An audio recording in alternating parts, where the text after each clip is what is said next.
Če hočemo, da se bodo v slovensko okno v svet, kakor radi pravimo koprskemu pristanišču, privezale tudi največje čezoceanske ladje, potem je potrebno tudi globino morskega dna temu prilagoditi.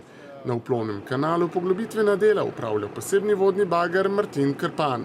Zdaj trenutno se izvaja poglabljanje na minus 15 metrov, vhod v pristanišče.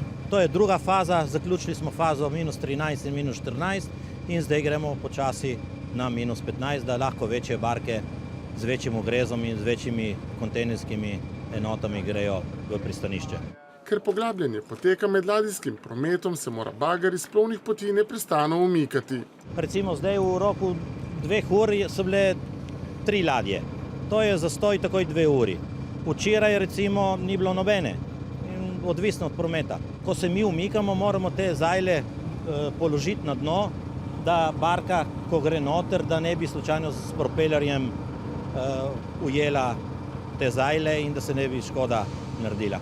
Stroj na uro odstrani 150 kubičnih metrov blata, ki ga predhodno pomeša z vodo in preko cevi izčrpa na kopno v posebne bazene, kjer se sediment odcedi ter nato strdi. Izkopati je potrebno približno 150 tisoč kubičnih metrov mulja.